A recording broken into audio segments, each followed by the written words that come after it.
Here we go, Nathan, the second run of this session, the first quad, and we're going to get Mike Burns, Taylor Vetter, Joey Severance, and Johnny Ahten, a pair of injected nitro machines on the outsides, and they've sandwiched a couple of blowing alcohol cars in between. Mike Burns over there in lane 1 out of Tombstone, Arizona. That's the Let's Roll racing team with Never Forget on the rear wing. Talked to Mike earlier, that's Let's Roll like Todd Beamer and 911. Well, I'll tell you what, second or the first one out into the water box going to be Taylor Vetter. As Taylor taking over lane number 2 there. Young lady, as we pause for the burnouts. Young lady who actually kind of cut her teeth in drag racing right here at this facility back when it was in its 2-wide configuration, as she grew up racing junior dragsters here. Since then has made her way out of the seat of the small cars, and it looks like we may have a little concern here with Taylor's car. You can see them running towards the car there. The crew members have already gotten out there trying to get that thing pushed back, and it looks like we may be having some problems. I mean, I'm honestly at this point concerned about Mike Burns' car in lane 1 as well. 1, 2, 3, and 4 from left to right if you've never been to a 4-wide here.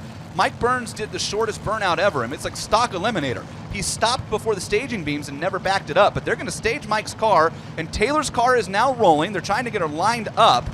These cars, just like a nitro machine, for the injected cars and for the alcohol cars that matter too, they're burning fuel at a high rate. The longer you sit here, the more they burn. That doesn't equate to what they intended to have in the car when they hit the throttle. Everybody tries to time it out to have a certain amount of fuel left in the car at the top end of the racetrack, so they maximize that curve, but don't lean it out and start hurting things.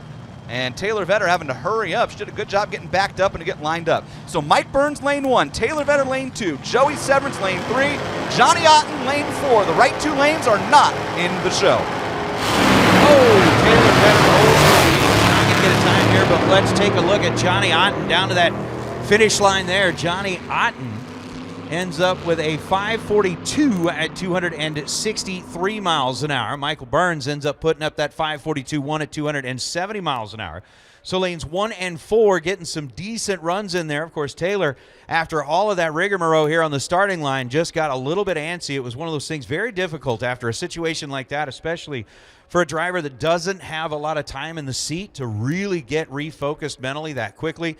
I got to give her credit. I mean, getting the car back here, getting it staged up, trying to make sure everything was working there, just wasn't quite going to work out for him on this trip. But Taylor will stick with a 5:37 from a previous session. Will stay at the number 6 spot, but as you mentioned, Michael Burns 5:42.1, moving up to number 12. Johnny Ahten 5:42.3, moving up to number 13. And what's still kind of interesting about that, looking at a guy who has owned this place for many years in a row, still sitting dead last. Joey Severance is going to go into the final session of qualifying at the 4-wides at the back of the field. Right where they want him, sure. I got to tell you, for Johnny Ahten and the team, his dad down there, that'd be a good feeling run. It looked like he had a cylinder out a little early, but goes 5:42.3 at 263, and that puts him 13th. I'm not going to tell you that he's going to be comfortable being 13th.